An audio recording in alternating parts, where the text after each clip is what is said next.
wabarakatuh.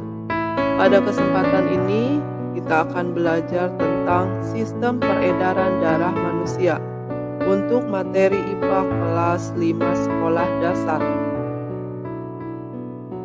Sistem peredaran darah manusia atau disebut juga sebagai sistem kardiovaskuler memiliki fungsi utama sebagai mengedarkan oksigen, nutrisi, dan hormon ke seluruh sel dan jaringan tubuh manusia.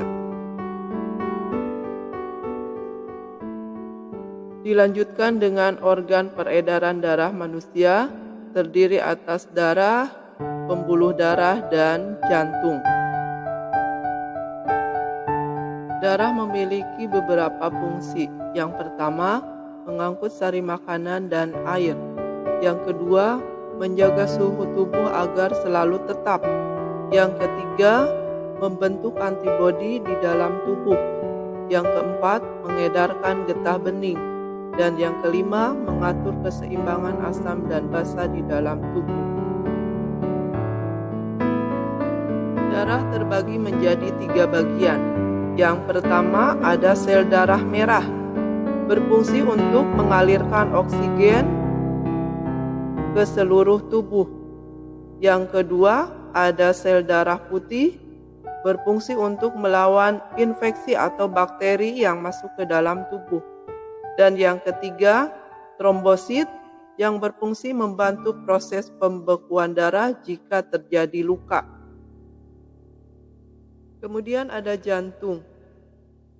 Jantung adalah organ seukuran kepalan tangan, berguna untuk memompa darah ke seluruh tubuh. Organ ini adalah bagian utama dari sistem peredaran darah di dalam tubuh setiap orang. Letak jantung berada di antara paru-paru. Ukuran jantung 200 sampai 425 gram. Jantung memiliki 4 ruang, ada serambi kiri, serambi kanan, bilik kiri, dan bilik kanan. Kemudian katup jantung berfungsi menjaga aliran darah mengalir ke arah yang benar. Pembuluh darah terdiri atas 3, yaitu pembuluh darah arteri, di mana pembuluh darah ini membawa darah kaya oksigen dari jantung ke bagian tubuh lainnya. Kemudian ada pembuluh darah vena, yaitu pembuluh darah yang membawa darah kaya karbon dioksida dari seluruh tubuh kembali ke jantung.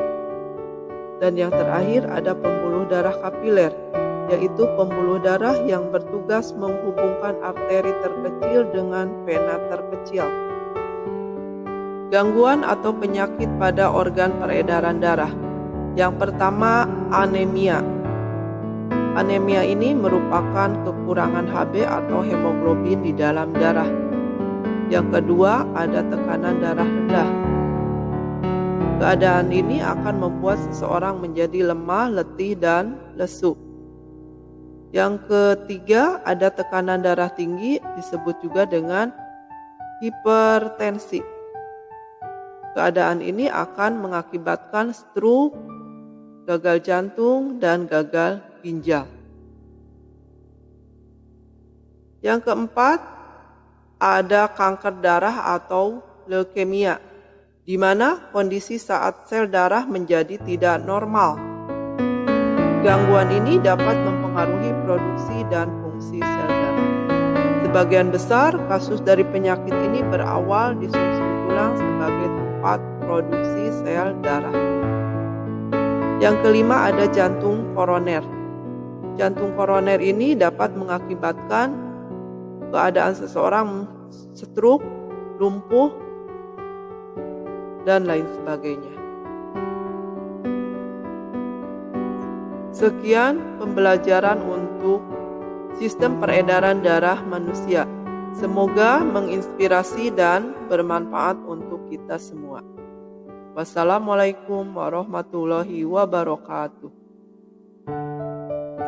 Sekian pembelajaran untuk sistem peredaran darah manusia. Semoga menginspirasi dan bermanfaat untuk kita semua.